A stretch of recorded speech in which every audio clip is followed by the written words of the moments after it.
Biz Eylül ayına çok iyi hazırlanıyoruz. Gördüğünüz gibi raflarımız dolu. Kalem olsun, silgi olsun, açacak olsun, uçlarımız olsun. Malzemelerimizi kaliteli bir şekilde getiriyoruz. Ama şöyle bir sorunumuz var, sıkıntımız var. Eylül ayı geldiği zaman zincir marketlerden çok büyük bir darbe yiyoruz. Bu darbenin en büyük sebebi ise zincir marketlerin binlerce mağazası var ve bu mağazalarda defter, kalem, çanta, envai ürünleri getiriyorlar.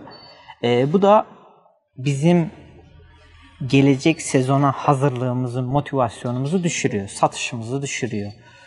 Kalite olarak biz CE belgeli kaliteler getiriyoruz, marka ürünler getiriyoruz. Onlar dandik, şöyle söyleyeyim, uygun ekonomik ürünler getirerek bir nevi bizim işimize ambargo koyuyorlar. Yani biz bundan dolayı kırtasiyeciler olarak, Siverek halkı olarak söyleyeyim, Şanlıurfa olarak, tüm Türkiye olarak yani muzdaribimiz hem kalitesiz ürünler getirmelerinden dolayı hem de belirli. Mesela biz bir yıl boyunca Eylül ayını bekliyoruz. Bu ayda yapacağımız satışı yapamıyoruz. Ve bu durumda işte zarardayız. A kalite, B kalite, C kalite diye ürünlerimiz var.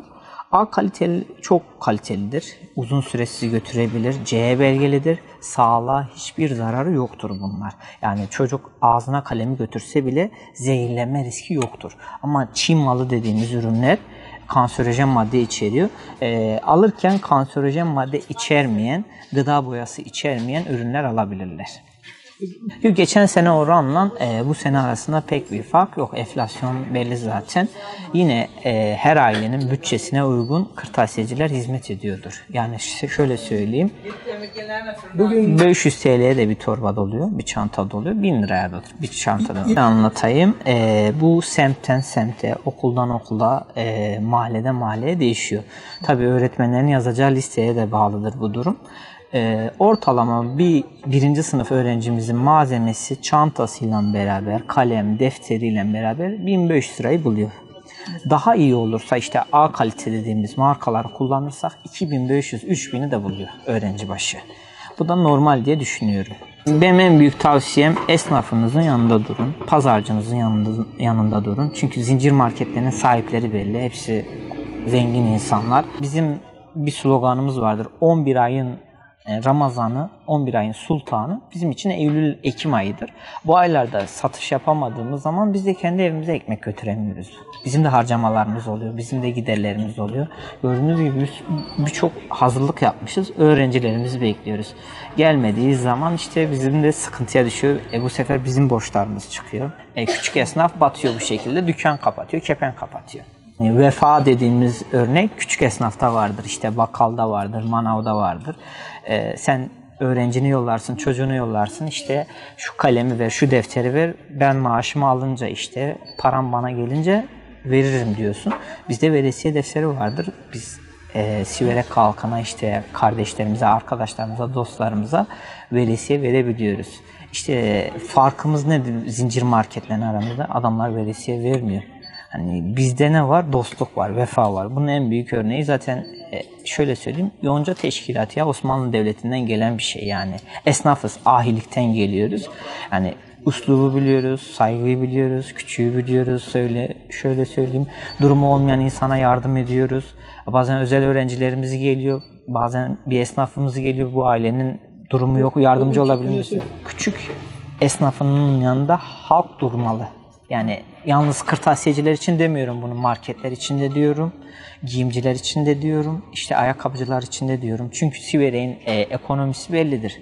Hayvancılıktır, az buçuk tarımdır ve mevsimlik işçilerdir. Şu anda biliyorsunuz Siverek halkı tatilde değil, mevsimlik işte. Onlar geldiği zaman biz onları karşılayacağız. Yani biz de onları en güzel şekilde karşılamak için hazırız. Onlar bizi tanıyor, biz onları tanıyoruz. Yani devletimiz zincir marketlere el atarsa çok daha iyi olur. Sektörümüzdeki en büyük problemlerden biri zincir marketlerin bizim eşyalarımızı getirmesi. Çünkü onların herhangi bir sağlık testi olmadan sattığı eşyalar var. Yani bizim birçoğu hepsi sağlık testlerinden geçiyor, uluslararası sağlık testlerine giriyor. Özellikle mesela oyun hamurlarında küçük çocuklar yiyebilir, bazıları buğday olmayanlara getiriyor. Bizimki tamamen tahıl buğdayından yapılanlara getiriyoruz. Tamamen uluslararası testlere bakmazlar isteriz. Yani çoğu firmanın mesela büyük firmalar kendileri uluslararası testler yaptırıyor. Ama bilinmeyen firmaların uluslararası testi yok. Sadece Türkiye testleri var. Ama o Türkiye testlerinde tamamı kanserojen madde içeriyor mu diye bakılmıyor. Yani Tarım Bakanlığı'ndan kendi sitelerinde zaten birçok ürünün sağlık testlerine sağlık testi yapılmış, neler yapılmış onları görebiliyorlar aileler zaten. Ürün üstündeki etiketlere bakmak lazım. Ürün üstünde zaten firmaların mesela var, yurt dışında uluslararası laboratuvarların logoları oluyor. O logoları zaten herhangi bir ürün kendisi katamıyor izni olmadan. Yani onları piyasaya sürmesi imkansız. O izinlere bakmaları lazım. Zincir marketlerin bu kırtasiye ürünü satması tamamen yanlış. Çünkü biz kırtasiyeci olarak onların sattığı selpak olsun, peçete olsun onları okullar da istiyor ama biz buraya getirip satmıyoruz. Yani biz de satabiliriz ama satmıyoruz. Ama büyük marketler bizim ürünlerimizi tamamen getirip satabiliyor. Yani buna bir kısıtlama gelmesi lazım. Yani belirli ürünler olması lazım. Bir fiyat kısıtlaması getirmeleri lazım. Yani alırken belirli bir stokta ve belirli bir fiyat sınırlamasında alırlarsa hem yetkililer için hem daha iyi olacak hem de kırtasiyeciler için daha iyi olacak. Çünkü birçok kırtasiye günümüzde kapanmaya başlıyor. Yani birçoğu esnaf kendi büyük marketlere yaşamadığı için kapatmaya başlıyor. Yani halkımız kırtasiyecileri tercih etsin. Kırtasiyecilerdeki mallar inan ki onlardan daha da kaliteli. Yani onların getirdiği şeylerden bizimkiler biraz daha pahalı olabiliyor ama çoğu kırtasiyeci bu ürünlerle rekabet etmek için indirim yapmaya başladılar. Onlarla neredeyse aynı fiyata daha kaliteli ürünleri getirmeye başladılar. Hem firmalar olsun hem kırtasiyeciler olsun biraz daha rekabet anlamında ellerine geleni yapmaya çalışıyorlar. Yani birçoğu bazı ürünleri geliş fiyatlarına verenler var onlarla yarışabilmek için.